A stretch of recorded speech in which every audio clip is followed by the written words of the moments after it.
Welcome to Ben Franklin's World, a podcast about early American history with Liz Covart. The study of history is key to understanding who we are and how we can affect a better future. Ben Franklin's World will introduce you to historical people and events that have impacted and shaped our present-day world. And now, here's your host, Liz Covart. Hello, and welcome to episode 47 of Ben Franklin's World, the podcast dedicated to helping you learn more about how the people and events of our early American past have shaped the present-day world we live in. In 1783, the United States secured its independence from Great Britain. By 1810, many Americans began to look at the world around them and think about their place within it. Where did early Americans fit within the world around them? Today, we explore the answer to that question and the world of early American foreign missionaries with Emily Conroy-Krutz, author of Christian Imperialism, Converting the World and the Early American Republic.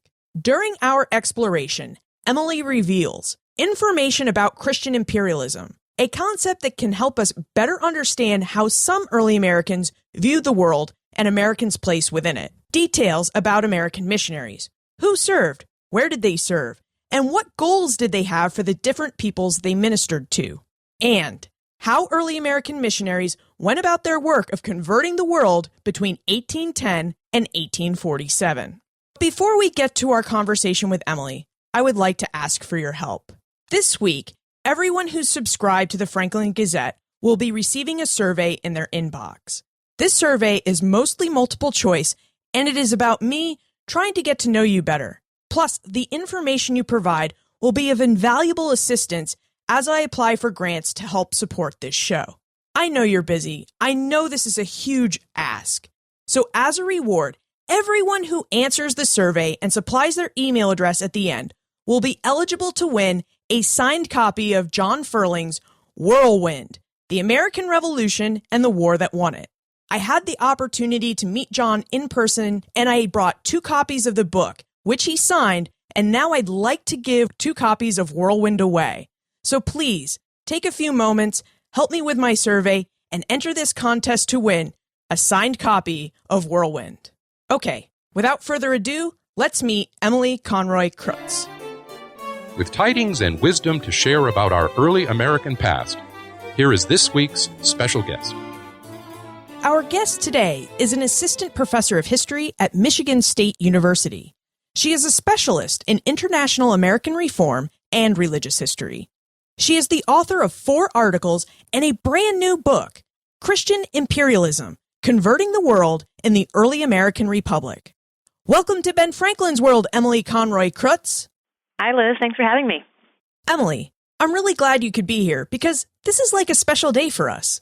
We weren't exactly classmates, but what were we? Seminar buddies? Oh, yeah. Mm-hmm. Yeah, seminar buddies. And we got to workshop chapters of each other's projects when they were but dissertations, and now your dissertation is a book. Yeah, I know. It's been a long time. Exciting to have you read it now.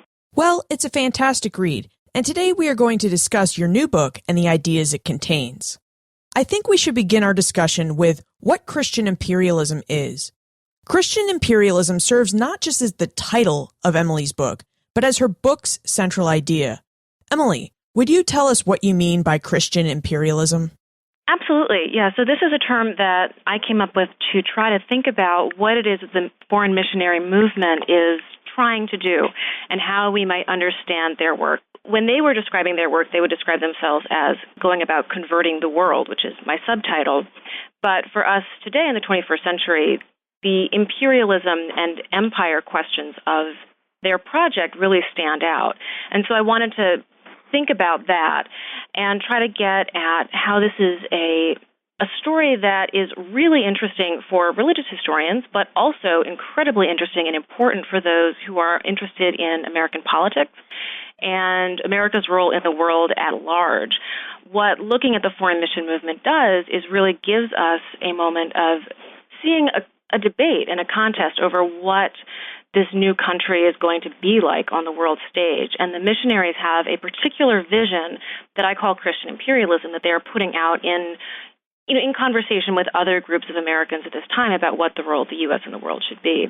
So I'm talking about imperialism because they are operating in a world largely defined by empires, and that is absolutely important about determining where they go and how they get involved in missions in the first place.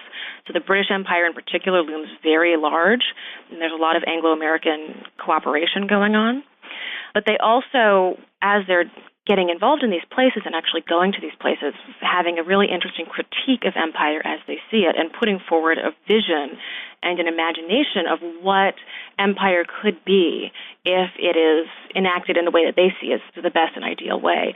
So that's where the sort of Christian adjective comes in, that they understand that nations they consider Christian nations, which would be the U.S., have a duty to go out in the world and not only have commercial networks and political networks and things like this, but much more importantly, have a moral duty and a religious duty to spread Christianity and civilization along with it.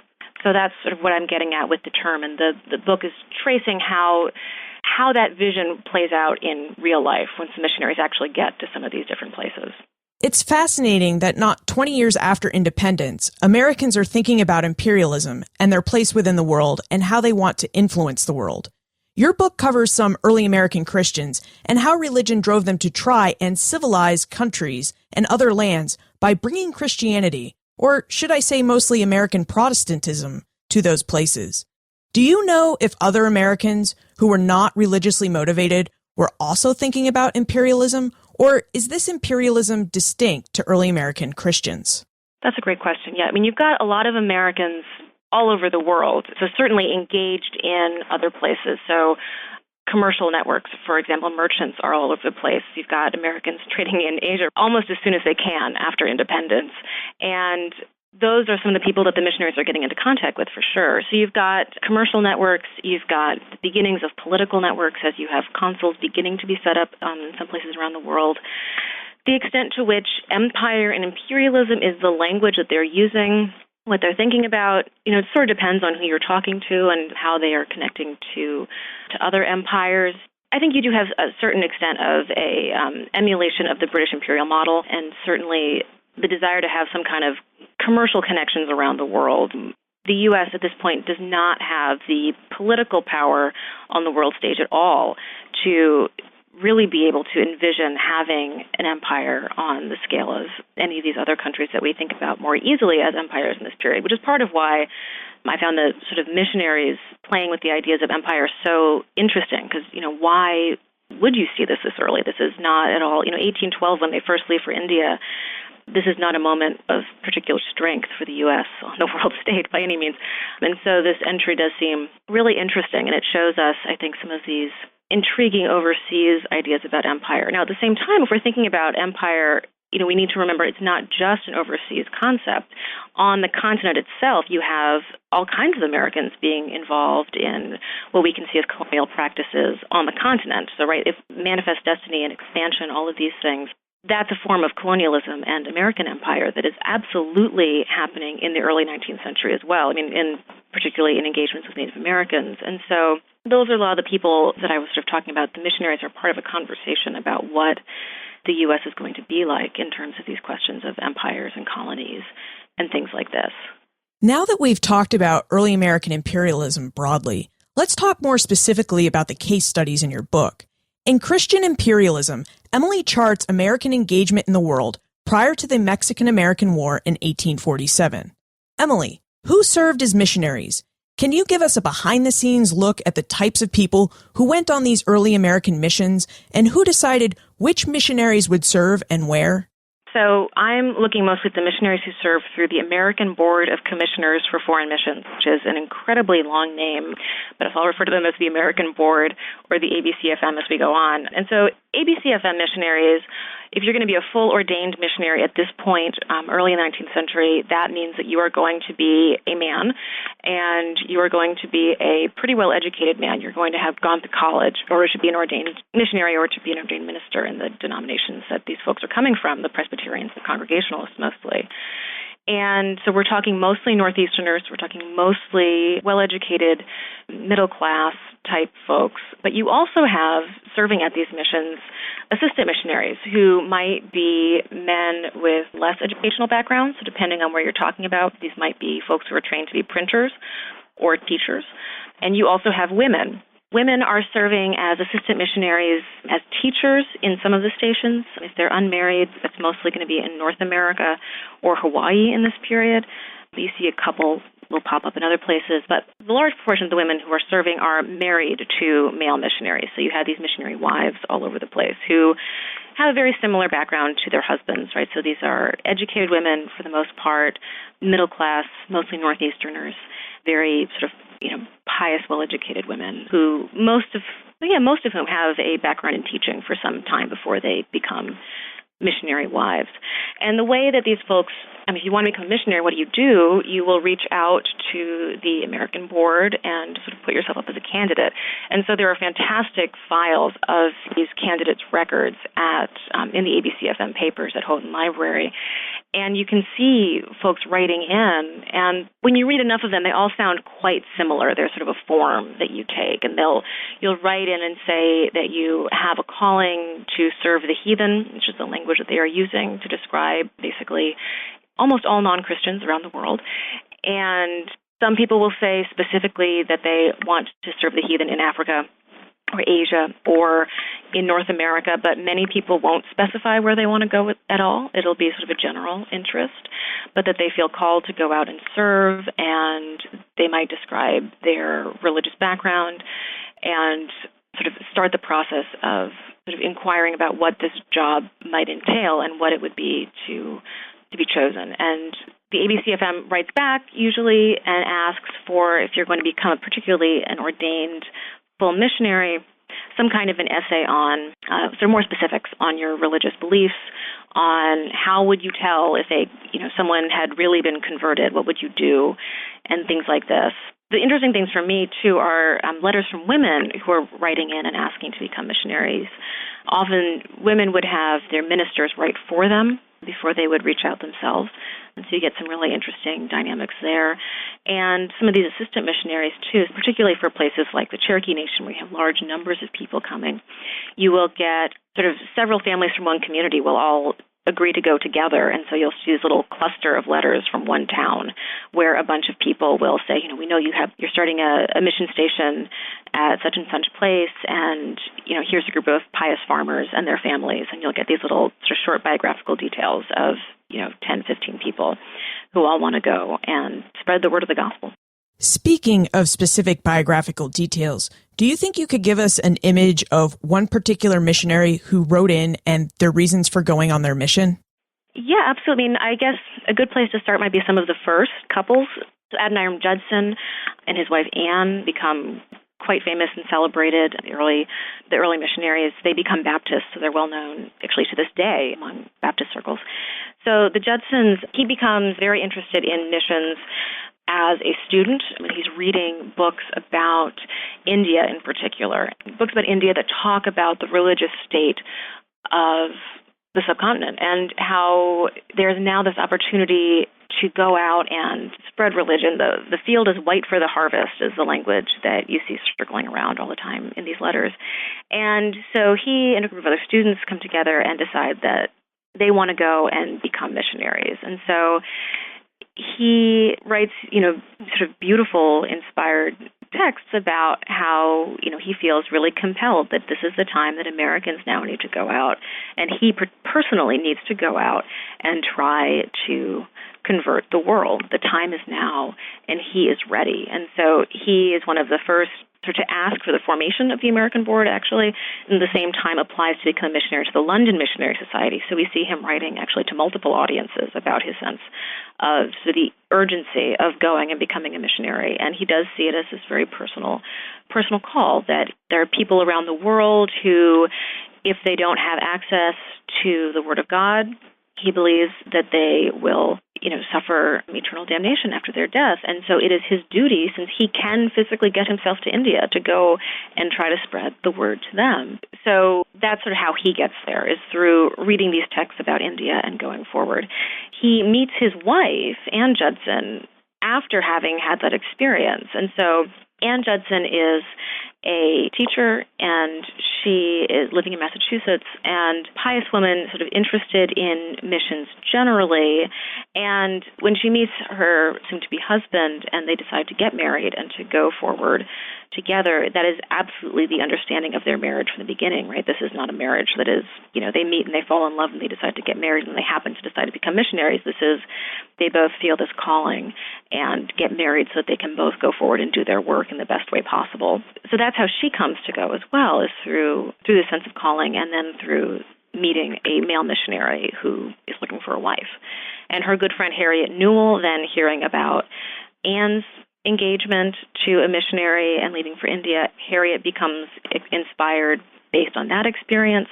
And so that's when Harriet decides to marry Samuel Newell, another one of the early missionaries, and they are all going to go out to India together. So it's a lot of reading is really important. Reading these texts that are coming from other parts of the world that are talking about the possibilities of missions, particularly coming from British writers in the very early years. As time goes on, writing from Americans is going to become incredibly important for later generations as well. But it's sort of reading these texts about the rest of the world, getting excited about what the possibilities are, and along with that, having a very strong sense of conviction about the urgency of evangelizing around the world for the salvation of all of these souls.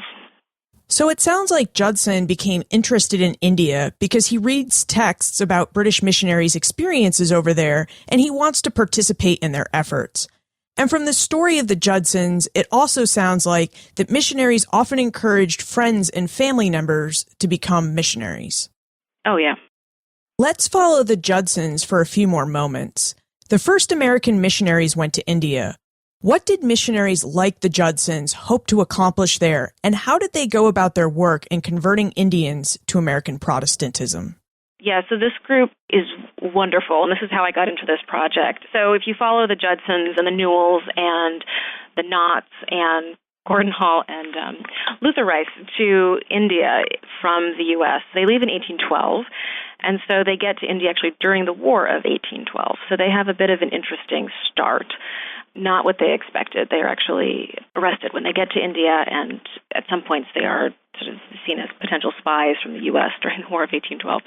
So it's an interesting start, and why they choose India does raise some interesting questions. So they were hoping to get to Burma, and based on some of these texts that they are reading coming out of England that talk about the different places in Asia and try to give them some information. So they're reading these books when they're sitting in Salem. They are writing back and forth with people in England.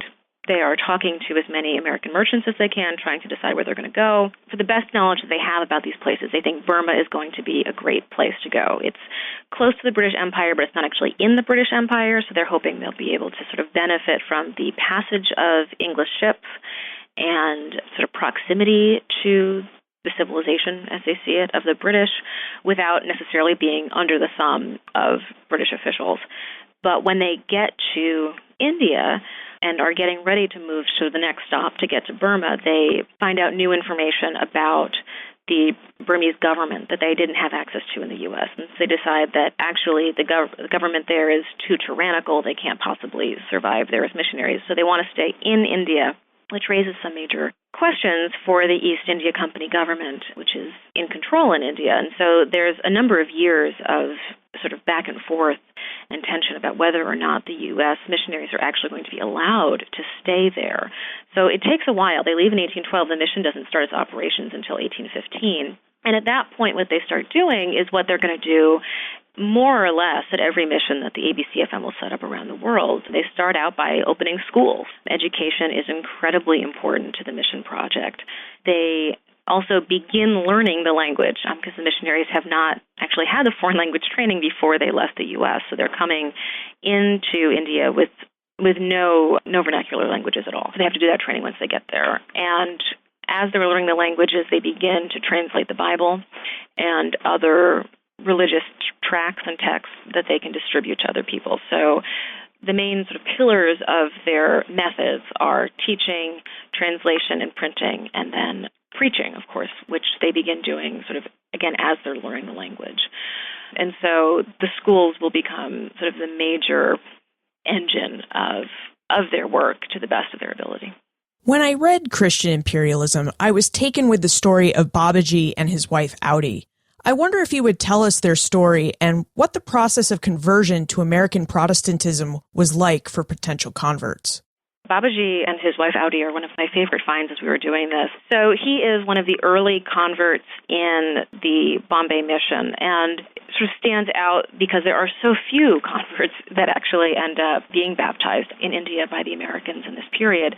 So he's baptized in 1831 after spending about 8 years working with the missionaries as a teacher, largely working with the missionaries on their language skills. And his story of how he gets to become a convert and also his relationship with the mission sort of throughout this period really speaks to some of the difficulties that converts could face and some of the very high expectations that the missionaries have of what it's going to take to sort of convince them that you're really a Christian and to get them to baptize you. And I think that says a lot about their expectations of the combinations of religion and culture and civilization. So to sort of get more specifically at what I mean by that, he is a Brahmin Hindu, so high caste, very well educated, and has been very important to the mission for a long time. As I said, I think they've known him for 8 years when he requests baptism. And in the missionary writings about that request, they are all sort of taken aback by how rapid a change they've seen. All of a sudden, he has become incredibly pious. All of a sudden, he wants to convert. All of a sudden, he wants to be baptized. And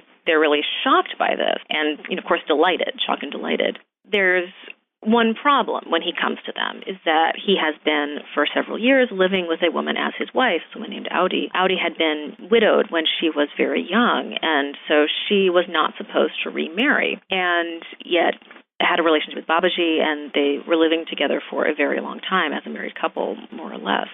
And this creates a real problem for the mission, right, is marriage is not recognized. And so can they continue to live together unless they are sort of married in a solemn ceremony? And the missionaries say no, they have to actually be married if they're going to live together and sleep together. And so they do that, actually. Babaji and Audi are married at the mission by the missionaries, and he becomes a Christian, and at this time she does not. But they both end up working with the mission and living with the missionaries for a number of years. They move to a new missionary station that's being built. Babaji at first becomes an incredibly important figure in the formation of that church. He's one of the early elders there. He assists the missionary on itinerant preaching pretty frequently and will preach himself as well. Audi will eventually convert after the death of one of these missionaries, where sort of sitting by the bedside, and we don't have her description of this, we have the missionary's description of this, right? But they will tell us that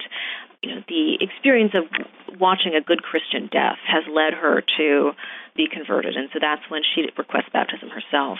Babaji will die pretty young, and she remarries another missionary assistant from India, and they get married again at the mission. And this wedding is a bit more celebrated by the missionaries because this is going to be a way of sort of showing everyone in India, all these Hindus can look at this Christian marriage and see what marriage should look like, what a wedding should look like. It doesn't have the pageantry of the Hindu wedding. It is much more quiet and modest and somber and solemn, and that for the missionaries is a really big deal that they're able to sort of show people what a Christian marriage looks like, and that it's not just watching these white American missionaries, but now actually you have this Christian Indian couple that people can watch and sort of see an example of what it might look like if they became Christians. Because this has been, the trouble for the missionaries for a long time, because people, particularly high caste people like Babaji,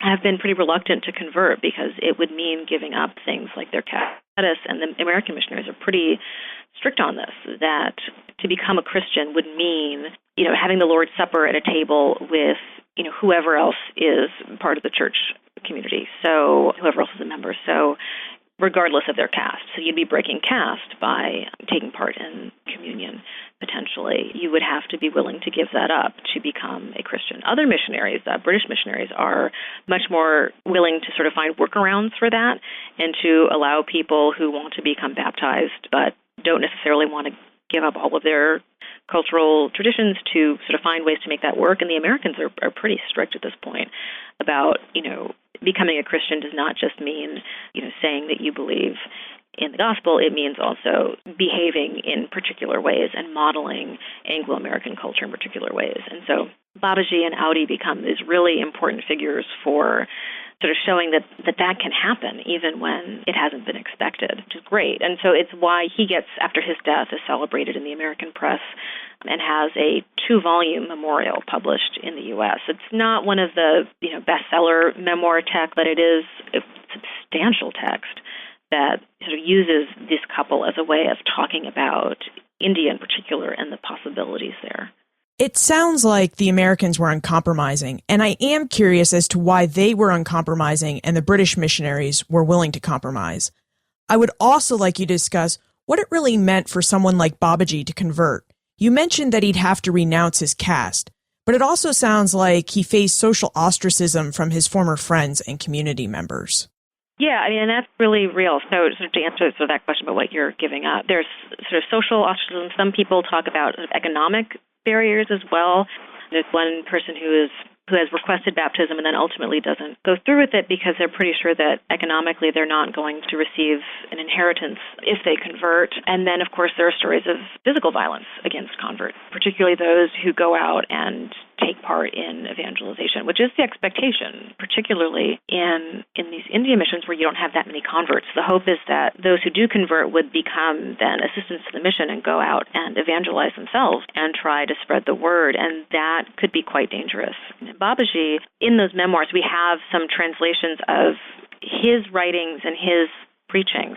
And so he himself has very high expectations of the other Indian members of his church, that they will go out and sort of face that violence and still spread the word. So it's sort of interesting seeing his language and how he preaches and comparing that with what the missionaries are saying and sort of seeing some of the overlaps there. But yeah, sort of to the question of the sort of Americans versus the British on how compromising they're being to and accommodating of sort of cultural differences. I think part of the difference at this point, this is the British Empire that the Americans are working in. So the British colonial figures are very concerned about stability. Missionaries make them very nervous because, go figure, people don't like it when you come and tell them that their religion is wrong and that their culture is wrong and that you should change, right? So missionaries can be really destabilizing in these places. And so the East India Company is very nervous about the presence of missionaries, particularly missionaries that aren't, Standard Church of England folks. So the British missionaries work a little bit more closely with the East India Company at certain points. You also have,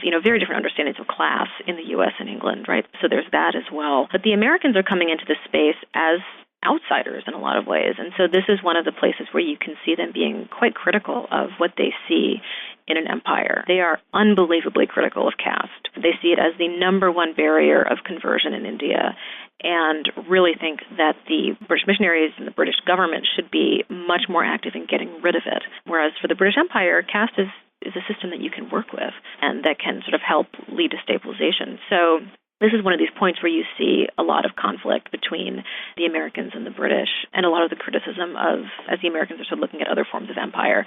So, when we talk about their Christian imperialism as a sort of vision of a model of what empire should look like, this is one of the points where they can point and say, if you were being imperial in a Christian manner, you would not be allowing for this system to continue, and yet look at how this is. And so the result is, of course, that the missionaries don't actually convert that many people, but they're very hopeful. They use a seed metaphor frequently, that they're planting seeds that will one day bear fruit by spreading texts, by itinerating, and by converting these very few, that one day they hope they'll make a big difference.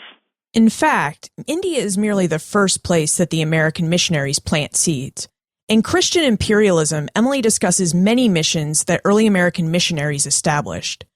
Emily, would you tell us about some of the different missions that early American missionaries created, and whether their conversion techniques were based on the population they ministered to, or whether they followed a standard set of techniques that all the different early American missions used? By the 1840s, by the end of this book, there are American missionaries pretty much everywhere around the world. Pretty much every continent has got some missionaries. I mean, not a ton, but they've got a presence all over the place. And so there are a lot of different places that they're going and slightly different methods depending on where they are. Generally speaking, those three pillars of methods that I mentioned in India are going to be carried on everywhere else, right? So teaching is huge everywhere. Translation and printing of the Bible is huge everywhere. And preaching, of course, is big everywhere. But how that gets worked out is very dependent on where specifically they are. And this is, again, some of the ways that we see their vision sort of meeting reality. And it's often political reality sort of going to shape what they're going to do. So schools, for example, vary tremendously depending on where they are in this period. So, in India, you've got a lot of local schools that are taught by native Indian staff, because there aren't that many American personnel there to run that many schools. They're educating thousands of children, but mostly the teachers are going to be certainly non-Christians. And they've got Indian Brahmins and Indian Jews teaching these schools, and so you see lots of fights about sort of classroom management and that sort of thing. In India, that contrasts very much to what's happening, for example, in the Cherokee schools or the Hawaiian schools, in both of which places you see very large staffs of Americans who are working with the mission and are able to create much more large-scale schools. So in the Cherokee Nation, for example, you are going to have major agricultural schools where the idea is that really much more sort of heavy-handed than you see anywhere else, civilization is going to be key. And at all these missions, at this point, it's understood that civilization and Christianity go hand in hand and that you can't have the one without the other. And this is, one of the major barriers to conversion in various places. So in the Cherokee Nation, you have missionaries going in and teaching farming. And so this is why you have all these farmers who are coming down that I mentioned earlier, who are taking part in these educational projects.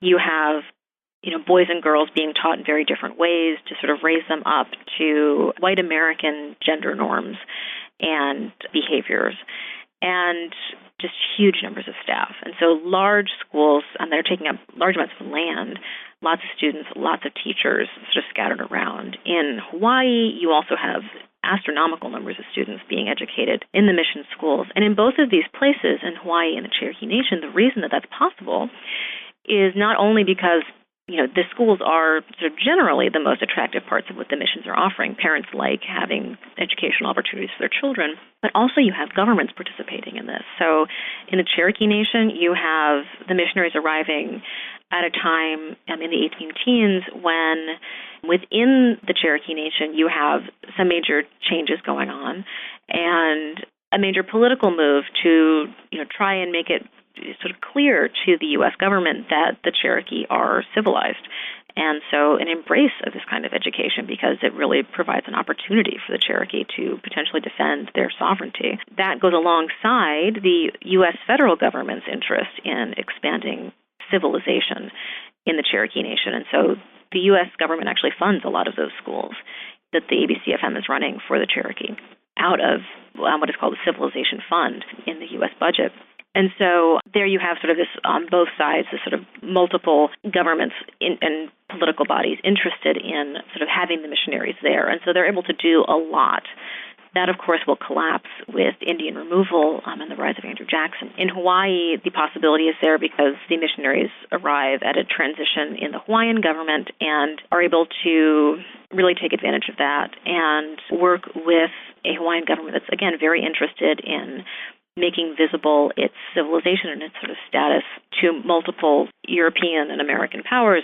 And so having this Western education becomes quite valuable for them as well. So you have much larger scale schools. Many more missionaries are able to be sent to both of those places than you see certainly in the Asian missions and Africa than the Middle East. But you have missions in all of those places in the Middle East and Africa as well. And schools are really the priority everywhere, and particularly girls' schools, which are seen as a major way of changing these cultures and bringing about Christianity there. It sounds like culture is a major component of Christian imperialism. It's not just religion that Americans want to spread, But they clearly see their place in the world as a people with a great culture that they want to share. Farming techniques in Cherokee country, religion in India, or American gender norms throughout the world. Is this a correct perception of Christian imperialism? Yeah, I mean, culture is key. And so this word civilization I've been using is certainly a tricky word, and it's one that they are using at the time to talk about this. And this is a huge debate within the mission movement. It was in the 19th century, in the 20th century, and still today. How does religion fit in with culture? How much of sort of religious practice can you sort of separate from culture? For these missionaries in the early 19th century, culture and what they see as civilization is a huge part of Christianity. And it gets hard when you're talking about conversion, right? Because what they're talking about is an internal change. And what they want to be making is this sort of change of the heart. But how can you measure that? How can you tell if someone has converted, if someone now believes? They're looking at external signs, and those external signs are incredibly important for trying to measure what's happening. So gender norms, for example, unbelievably important. Monogamy, incredibly important. So they will, criticize polygamous relationships wherever they see them. They assume that they're everywhere. They talk a lot about how women in Christian nations have an elevated status, which always makes my women's history students kind of chuckle when I talk about this for the early 19th century, right? Because we know the limitations to women's rights in America at this time. And yet, what they're talking about is, the value that Americans are starting to have at this point for women's education, that women are understood as having some important place in society. And when they're writing about other places in the world, and not always in the most informed ways, but when they're writing about other places in the world, Americans assume that elsewhere women are cloistered, that elsewhere women are essentially the slaves of their husbands, that Christianity is going to mean women's emancipation. And Christianity is going to mean some kind of equality for women and an advancement and an elevation for women. And they're very clear that this is one of the reasons why you want to spread Christianity, is that it's going to help women. So women's schools are really prioritized in many places. And it's interesting to see, considering what we know about the reality of women's situation and status in the United States at this time, that this is so central to how they understand themselves in comparison with the rest of the world. But it is very key, and they see those gender relations as part and parcel of what they are talking about religiously, as well as a defining feature of their culture. And it's hard to separate those. And gender is just one example, right? So agricultural practices in Turkey, incredibly important. That is an important way of sort of being able to show your civilized status, and that becomes an important part of your, side by side with your religious education as well. And at this point in time, they see that as the ultimate good, bringing the two together. That what they do in the Cherokee is, before removal, is really what they'd like to be doing everywhere.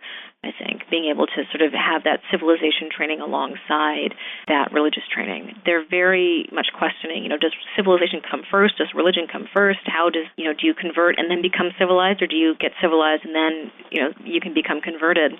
It's a real chicken and egg question at this point, and continues to be for a while. But during this era, when the Christian imperialism mentality reigns, they are really sort of embracing the idea that they go together. Before we move into the time warp, I have one last question. Emily, you charted American foreign missionary work between 1810 and 1847. Did American conceptions of the world and their place within it change at all within those 37 years of missionary work? Yeah, that's a fantastic question. And yeah, they do.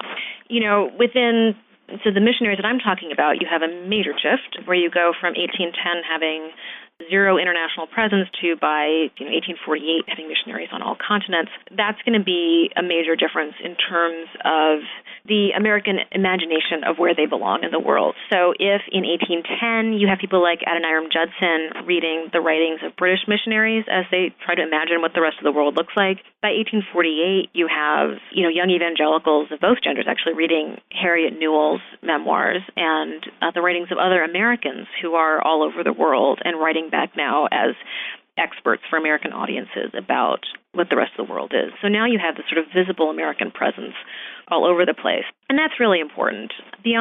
Outside of the missionary circle itself, though, you do have this contest over, what is the role of the U.S. in the world going to be, it is entering a new stage by the late 1840s. You have the Mexican War, in this point, making a major transition. So if in 1810 Christian imperialism is, a sort of viable argument for what the role of the U.S. should be, that it should be a moral presence on the world stage, that it should sort of be the partner of the British Empire in some ways, that idea is going to have really collapsed by the late 1840s, and the foreign mission movement is going to go through major transition in its thinking. But other Americans are going to be much more sort of the winners of that debate of sort of what the role of the U.S. in the world should be. So Manifest Destiny, is the winner. If you think about those as two sort of alternate visions for how the U.S. should be expanding and what the sort of imperial ideas of the U.S. should be in the early 19th century, Christian imperialism is not the winner. The continental, very aggressive and more military expansion across the continent of Manifest Destiny is by 1848 obviously going to be the winning model for how America should be a colonial nation. The colonization movement by this point is going to have gone through also major transitions, which are incredibly central to the missionary story as well, because the missionaries are there in Liberia. But see, if you go from sort of this vision of removing free African Americans to Liberia as, a viable and potentially moral choice, which the missionaries and many of the colonization supporters would see, right, that colonization could be a way of converting Africa as well as resolving the question of multiracial America. By the 1840s, you have some very different understandings of that, particularly after the rise of the abolitionist movement in the U.S., of the appropriateness of colonization. And so you have some very different ideas about the U.S. and the world. Some of the possibilities in the debate that you saw in the 1810s, those are starting to recede. So I talk about some of that transition largely when I talk about Singapore in the book, where by the late 1830s you have a couple of missionaries in Singapore, and they propose what they call a Christian colony to be established there. And this gets quashed almost immediately as soon as the request goes through to the U.S., and, that makes sense, right? Americans aren't establishing colonies in Asia in the 1830s. And yet what's really interesting about this proposal is that what they mean by a colony, and if you read their letters, or if you read the book when I talk about this, what they're describing is basically what they do in the Cherokee Mission. And they're now naming that as a colony and wanting to set it up, in Asia instead of in North America. And that makes it an impossibility for Americans to do in the late 1830s. And I think that shift in the language and in sort of the sense of what it is that Americans, can appropriately be doing in Asia in the 1830s is one of the major transitions that you see in this period. Let's move into the time warp. This is a fun segment of the show where we ask you a hypothetical history question about what might have happened if something had occurred differently or if someone had acted differently.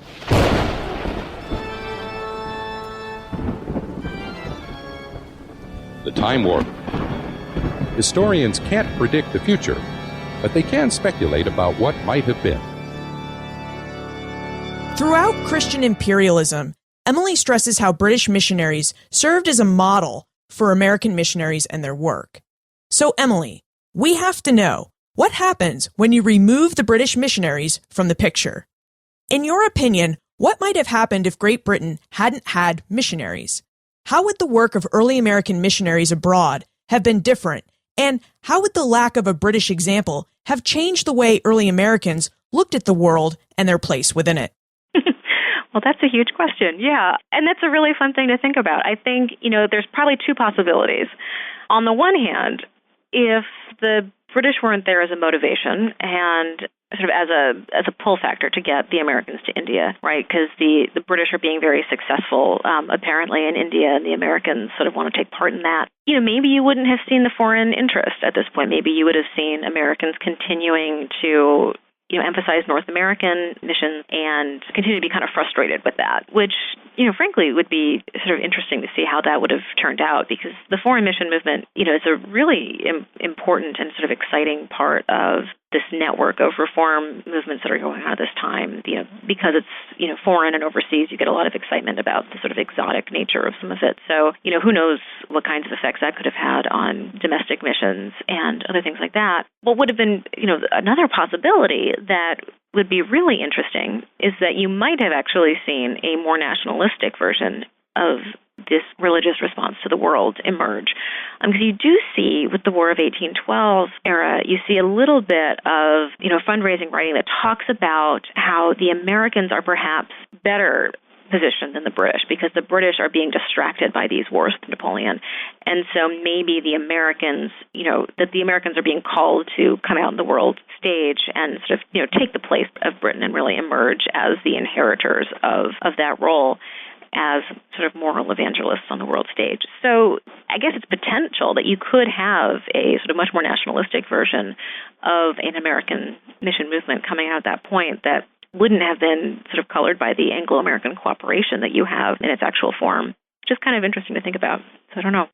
It's really interesting because at a time when many Americans are looking away from Great Britain, they don't want to follow a British example. These Christians are looking towards Great Britain. So now that book number 1 is finished, what do you have planned for book number 2?